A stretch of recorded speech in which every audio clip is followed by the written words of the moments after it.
The summer that Adeline Pruett nearly died in the Llano Estacado was the same summer she learned that the man she'd been running from wasn't the most dangerous thing in West Texas. It was the man she'd been running to.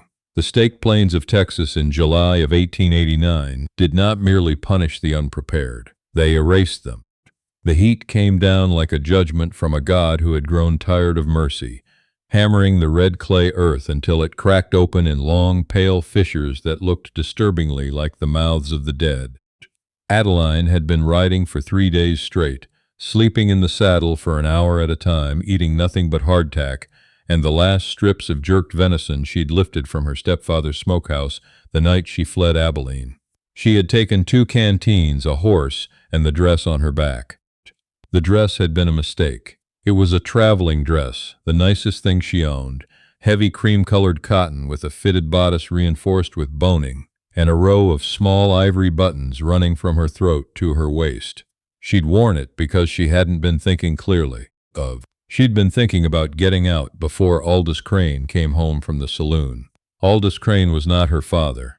Her father, Theodore Pruett, had been dead for 4 years, taken by a fever that swept through Abilene in the winter of 1885 with an indifferent brutality that spared the wicked and harvested the decent. Aldous had married her mother 11 months after the funeral, which had struck Adeline even then as unseemly haste. Her mother, Harriet, had been too broken by grief to notice the vulture circling until it had already landed on the fence post. Adeline had noticed, but noticing and doing something about it were 2 entirely different things when you were 19 years old and owned nothing the law would recognize as yours. She didn't make it to Fort Stockton. Her horse, a short-coupled bay mare named Biscuit, who had been her father's before she was hers, stepped into a collapsed prairie dog burrow, 2 miles past a dry creek bed with no name. Adeline heard the bone snap before she heard Biscuit scream. She was out of the saddle and on her feet in the red dirt before the animal finished going down. But the damage was done. A clean break just above the right fetlock. A death sentence for a working horse on the open range. Adeline did what her father had taught her to do. She pressed her forehead against Biscuit's and stayed there for a moment. Then she unholstered the small .32 caliber pocket pistol she'd taken from her mother's jewelry box and did what needed to be done. She stood in the blinding white heat of a Texas July and took stock of what she had left. 2 canteens, one of which was already half empty. A saddlebag containing the hardtack, a folded woolen blanket, a tortoise-shell comb, and the contents of her mother's savings tin. $63 in crumpled bills and coin, and the thing she had sewn into the lining of her corset 3 days before she ran. The thing that would get her killed if the wrong person found it. She started walking north. By the second hour, the heat had become something alive, something that pressed against her chest and breathed in her face with a sour, desiccated breath.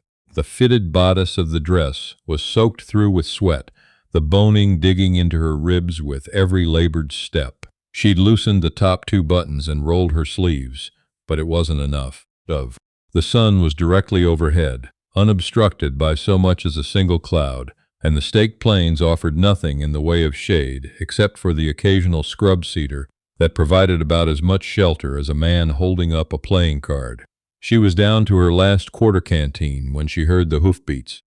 Her first instinct was to run, but there was nowhere to run to, just flat, shimmering distance in every direction, and she was already stumbling, so she turned to face whatever was coming, her hand dropping to the pocket pistol at her hip, her thumb finding the hammer. It was a single rider on a tall grulla horse the color of a thundercloud.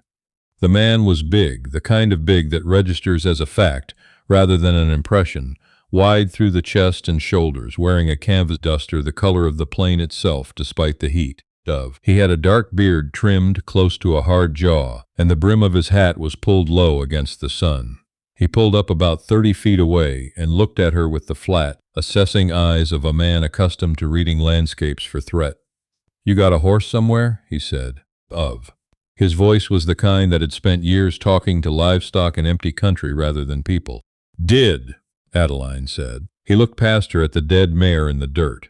He looked at the canteen hanging flat and empty from her hand. He looked at her face, which she imagined was the color of a boiled lobster. I'm heading up to my spread north of Odessa, he said. You can ride double or you can stay here your call. She should have been afraid. Any sensible woman alone in the middle of the Llano Estacado would have been afraid of a strange man on a gray horse materializing out of the heat shimmer like something her sun-baked mind had conjured. But sensible women with nothing to fear didn't run from Abilene in the middle of the night wearing their best dress. Adeline Pruett had already used up most of her fear. She was running on something rawer and more fundamental now. I'll ride, she said. His name was Dex Halloran. He told her that and nothing else for the first 2 hours. He was not a man who talked to fill silence, which Adeline found both unnerving and, after 3 days of her own increasingly desperate mental chatter, deeply restful. He gave her his canteen without her asking and didn't comment when she drank half of it in a single pull. The gorilla moved steadily through the heat, unbothered, the kind of horse that had been places. By the time the sun began its long, agonizing descent toward the western horizon, a low line of cottonwood trees appeared ahead of them, following some buried thread of water, and beyond them the dark shape of a structure against the darkening sky. A stone ranch house, low and solid, built by someone who understood that this land required architecture that apologized for nothing. A windmill stood behind it, turning in a faint evening breeze. A water tank, a barn, the modest, functional infrastructure of a working life. Dex Halloran swung down from the grulla and reached up to help her down. His hands were rough as weathered fence posts, and he released her the instant her feet touched the ground, stepping back immediately, leaving a careful distance between them. You can have the spare room, he said. Water's in the kitchen pump. Food's what I've got. I don't want to put you out, Adeline started. You're not, he said, and led the horse toward the barn. The inside of the stone house was dim and smelled of coffee and gun oil and old leather. It was clean in the way that spaces kept by solitary people become clean, not through active effort but through the gradual elimination of everything unnecessary. There was a kitchen with a cast-iron range, a main room with a table, 2 chairs, and a bookshelf built into the stone wall, and a short hallway leading to 2 doors. The spare room contained a narrow iron bed, a washstand, and a braided rag rug on the flagstone floor. It was the most beautiful room Adeline had seen in 3 days. She poured water from the kitchen pump into a tin basin and scrubbed her face and hands and the back of her neck until the red dust of the Llano Estacado stopped coming off on the cloth. Then she looked at herself in the small mirror above the washstand. She looked like exactly what she was. A girl who had been running and was temporarily not running, and who knew the difference between those 2 states was measured in hours, not days, because Aldous Crane would have found Biscuit by now. And Aldous Crane was not a man who let things that he considered his property disappear without consequence. Dex made supper without ceremony. Beans with salt pork, skillet cornbread, black coffee, and they ate at the table in the main room without much conversation. He didn't ask where she was going. He didn't ask where she'd come from. The absence of those questions felt deliberate rather than incurious, like a man who had been on the receiving end of questions he didn't want to answer, and had extended the same courtesy outward. It was after supper, while he was washing the tin plates at the dry sink, that Adeline felt it, a dull, spreading ache across her ribs that had started sometime in the afternoon and was now sharpening into something that made her catch her breath when she turned the wrong way. 3 days in a dress not designed for hard riding, with boning that had spent that time methodically excavating the skin along her lower ribs. She pressed her hand to her side and felt the warmth of it. More than warmth. The kind of heat that meant a wound that had been quietly informing on itself for days had finally decided to make the situation clear. She thought she'd kept her face neutral. She hadn't. Dex turned from the dry sink and looked at her with those reading a landscape eyes. You hurt? I'm fine, Adeline said automatically. He set down the plate he was holding. That's not what your face says. It's nothing. Chafing from the ride, he crossed his arms over his chest. He had the unhurried patience of a man who had spent years waiting out weather. You've been favoring your right side since I pulled up alongside you out there. Figured you might have taken a fall before your horse went down. Where is it? I said it's nothing. You've got a fever coming, he said. It wasn't a guess. He said it the same way he'd said everything else. as information unadorned. I can see it in your color. Whatever's under that dress, it's been there long enough to turn. Adeline felt the particular calcification that comes over a person when they have been cornered by the truth. Above. She had held this secret for 3 days against a building pressure she'd been refusing to name. And now a stranger with steady hands and a stone house in the middle of nowhere had simply said aloud the thing she'd been working hardest not to think about. If I show you, she said carefully, you'll have questions. Probably, Dex said, and the answers to those questions will put you in danger. Something shifted in his expression. Not alarm, not the bright-eyed interest of a man who had just been handed something exciting. Something quieter and more complicated. That a threat or a warning?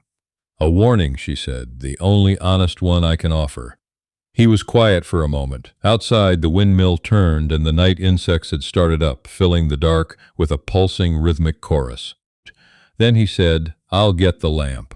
He lit the oil lamp on the table and brought it close, and then he stood back with his arms at his sides and waited, giving her the space to make the decision herself. Adeline reached up and unbuttoned the front of the traveling dress with fingers that trembled from exhaustion and heat rather than modesty. She hadn't been modest in some days. She had been too busy surviving to be modest. What she couldn't do was let him see what was sewn into the lining. I need you to turn around, she said. He turned. She worked the hooks of the corset with difficulty. Her fingers were stiff, and the fabric was stiff, and the whole enterprise had the stubborn resistance of something that had been wet and dried multiple times. When she finally opened the front, she understood immediately what the fever was about. The boning had worn 2 long, raw, abraded lines across her lower ribs on the right side. Above. The skin was broken and angry, dark at the center, and the heat radiating from it was the localized, insistent heat of the beginning of infection. Above, but pressed flat against the inside of the corset's lining. In the panels she'd carefully cut open with her sewing scissors and resewn with careful, close stitches were 2 sheets of paper, folded small, dense with handwriting. You can turn back, she said, redraping the dress loosely over her shoulders. He turned and looked at the wound, not at her, which she noted. He went to the kitchen without a word and came back with a tin of carbolic salve, a roll of clean linen, and a basin of water that he'd heated on the range while she was working. He washed the wound with careful, impersonal efficiency, applied the salve, and began to bandage her ribs with a methodical neatness that suggested this was not unfamiliar work. You do this a lot, she said. Patch up strangers? Some, he said. He was concentrating on the bandage. What did you do before you had a spread outside Odessa? He tied off the linen and sat back. There was a pause that lasted almost long enough to be its own answer. Then he said, I worked for the railroad. Before that I worked for a law firm out of San Antonio. Process server, mostly. Court documents. Summons. He said it like it was finished, like those 3 sentences were the entirety of what there was to say. But Adeline had spent her whole life reading the spaces that men left in their sentences, and she filed what she heard in the back of her mind and didn't press. Thank you, she said, for the bandaging, and for not asking questions on the plane. I'll ask them now, if that's all right, he said, not aggressive. The same flat, honest register. Someone's after you. It wasn't a question. My stepfather, she said. Aldous Crane. He has a claim on most of Abilene and the goodwill of the county sheriff, which in Taylor County amounts to the same thing. And the thing under the corset lining, Dex said. His eyes were steady on hers. That's what this is about. Adeline felt the breath go out of her. She hadn't said anything about the lining. She'd been careful. She looked at him with the specific, flat alarm of a person who has just discovered that the person they assumed was 1 step behind them has been standing beside them this whole time. You stitched it yourself, he said. The thread color doesn't match. I noticed when I was doing the bandage. She held his gaze for a long moment. Then she reached inside the loose bodice of the dress and, with a short intake of breath against the soreness of her ribs, worked her fingers into the seam she'd cut and retrieved the 2 folded sheets of paper. She smoothed them on the table in the lamplight. The first was a deed, or rather a copy of a deed. Her father's handwriting, careful and precise, deeding the Pruitt homestead property outside Abilene to Adeline Frances Pruitt upon his death. Above. The second was a letter, also in her father's hand, dated 3 weeks before he died. It was addressed to the district land office in Austin. Above, it described in the measured, careful language of a man who knew he was dying, and knew exactly who was circling. A fraudulent second deed that Aldous Crane had presented to the county recorder 6 months after the funeral, a deed purporting to show that Theodore Pruitt had sold the property to Crane while still alive for a sum of $200. A forgery. A clean, professional forgery that had been sitting in the Taylor County record books for 3 years, hiding behind the goodwill of the county sheriff and the general local opinion that widows and their daughters didn't understand property law. Dex read both documents without speaking. When he finished, he set them down on the table with the care of a man handling something that has weight to it. "Your father had these drawn up," he said. "He knew Crane before he died," Adeline said. "Not well, but enough. He was writing that letter to Austin when the fever took him. He'd already hidden the deed in the lining of my mother's old corset in the bottom of the cedar chest. He told me where it was the last night he was lucid. He said," she stopped, cleared her throat. "He said, 'Keep it close to your chest, Addie. Where nobody goes without your say-so.'" Dex looked at the papers on the table. Something was moving across his face that she couldn't entirely read. Something with depth to it, that quiet kind of pain that lives below the waterline in a person and only surfaces when it's struck from the same angle. "Your father ever mentioned whether he'd been in contact with the land office?" Dex said. "Anyone in Austin?" "Not by name." "Why?" He was quiet for a moment that stretched. Then he said, "My father was a land commissioner, 70th District. He handled homestead disputes, fraudulent claims, that kind of work. He started getting letters about a cluster of cases around Taylor County about 5 years ago. Forged deeds, widows losing property, county recorder who seemed to be suffering from selective memory. He was building a case." Adeline looked at him. "He died 18 months ago, Dex said. "Thrown from a horse, officially. He was one of the best horsemen I ever knew." He said it without inflection, which was its own inflection. "His files disappeared from the Land Commission office inside a week. I left San Antonio and came out here. I've been waiting." The oil lamp threw long shadows across the stone walls. Outside, a coyote sent up a single mournful note and let it go. Adeline looked at the man sitting across the table from her. This solitary, deliberate man who had built a stone house in the middle of the Llano Estacado and sat in it, waiting for something to come to him.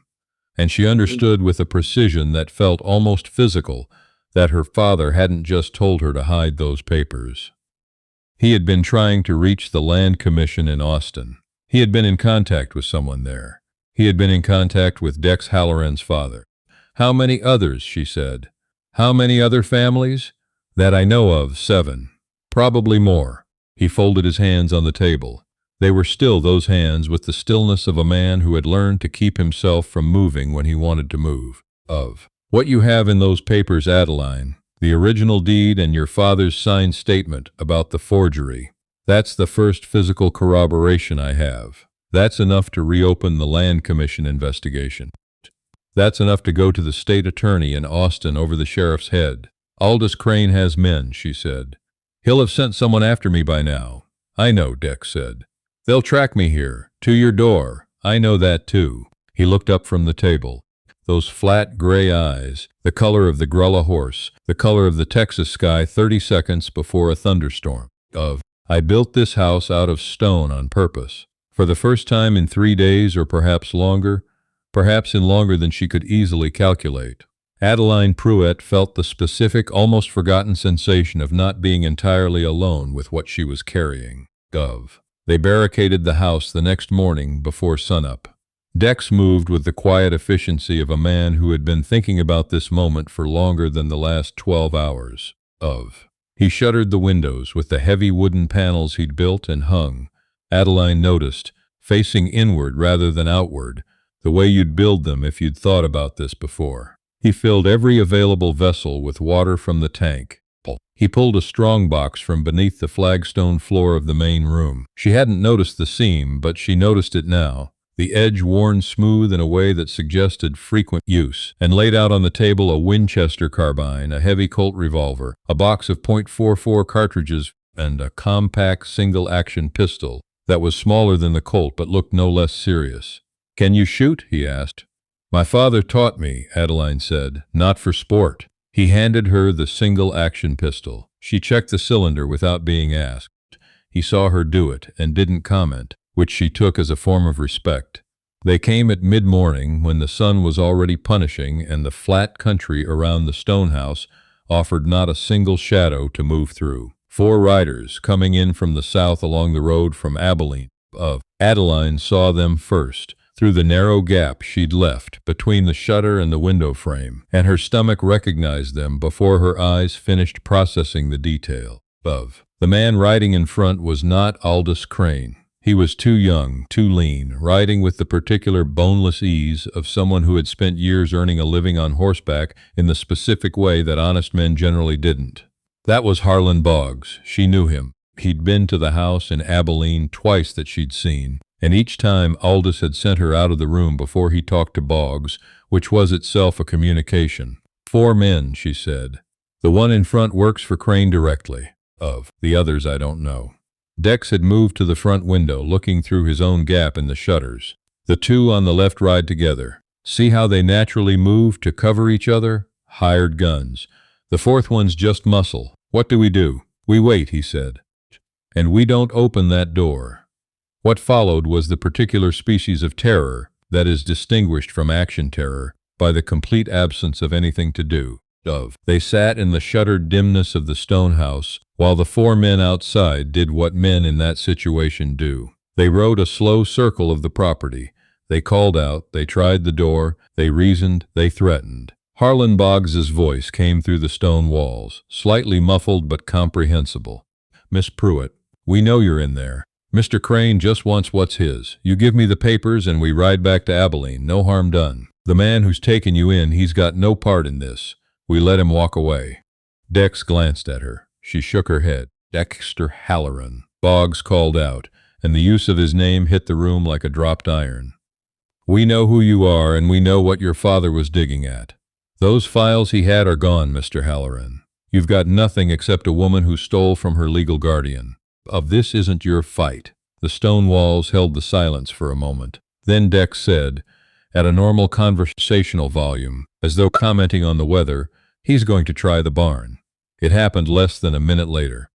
The smell of smoke preceded the sight of it, thin and acrid, threading in through the gap in the shutters. Not the house, the barn.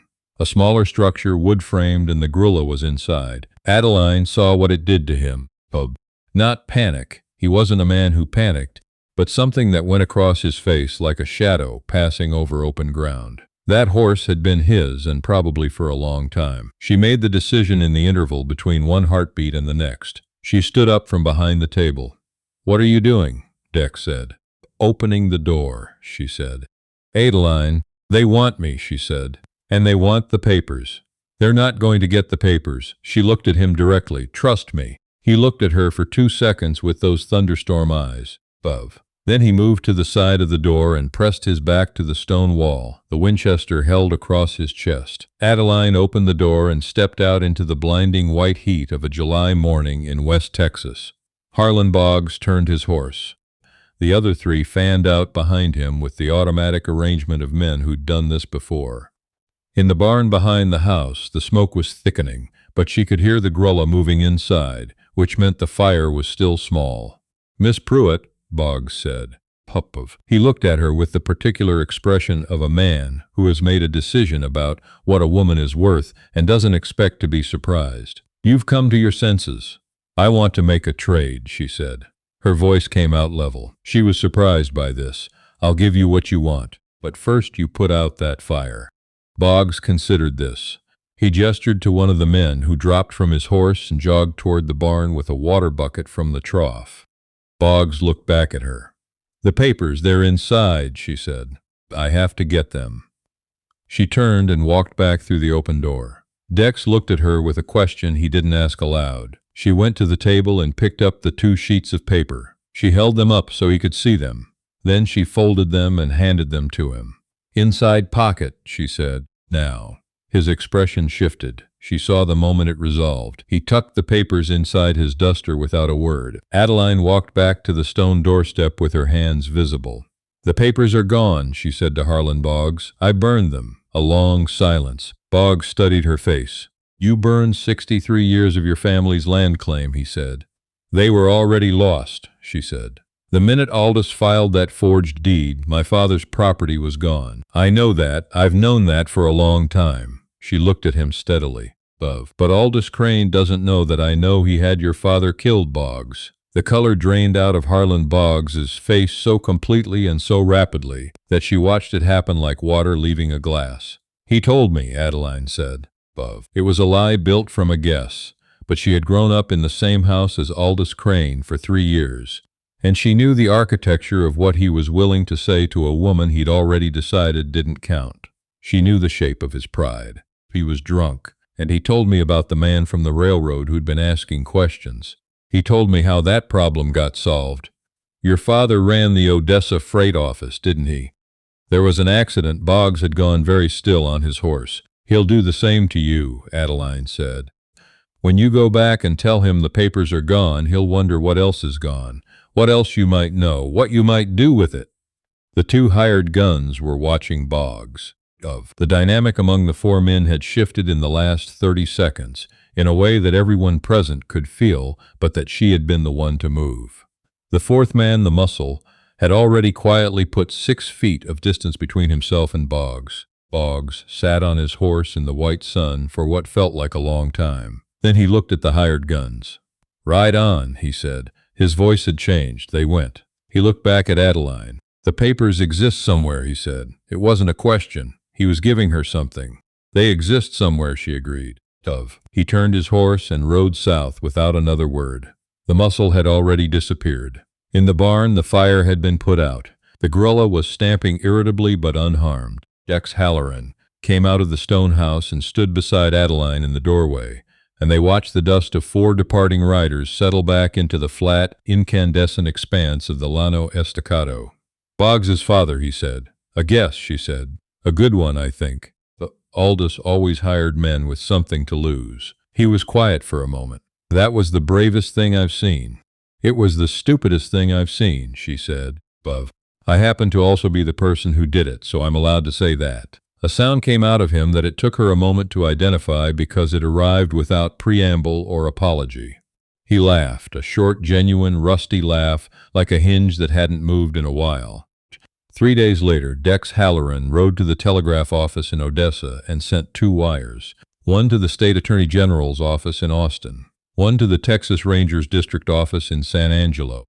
He described the forged deed, the missing land commission files, and the name Aldous Crane, and he used his own name without hesitation. The reply from Austin came before sundown. An inquiry was being opened. A land commissioner would be dispatched to Taylor County within the fortnight. Adeline read the telegram at the kitchen table of the stone house while Dex watched her from across the room. She read it twice. Then she set it down on the table and pressed both palms flat against the stone surface, steadying herself against something she hadn't let herself feel until this moment, the full accumulated weight of what it had cost to carry what her father had left her. "It's going to take time," Dex said, "even with the papers. Crane has money and the county recorder's cooperation and 3 years of legal cover." "I know," she said. "There'll be more men. When Boggs gets back to Abilene, I know that too." He was quiet for a moment. Outside, the windmill turned in an evening breeze that had finally mercifully carried a degree or 2 of relief down from the north. The stone house sat in the last amber light of the day, dense and solid and unapologetic. "You could stay," Dex said. He said it the same way he said everything, flat and honest and without embellishment, "until this is settled. After, if it suits you." This place was built for 2, and I've been running it like one for too long. Adeline looked at this man who had given her water before she asked, who had turned his back when she needed privacy, who had stood beside a stone door with a Winchester because she'd said, "Trust me," and who was now making an offer that was large and unadorned and entirely sincere. "I'll stay," she said, not because she had nowhere else to go. She had survived 3 days across the Llano Estacado on hardtack and sheer bloody-mindedness. She could have found somewhere else to go. She stayed because her father had told her to keep the most important thing close to her chest, where nobody goes without your say-so. And she had decided quietly and with full knowledge of what she was doing that Dex Halloran had earned the right to be the exception to that rule. The windmill turned. The stone house held the last of the light, and the woman who had walked out of a blizzard of her own, making into the blazing clarity of the open plain, finally, for the first time in longer than she could count, put something down.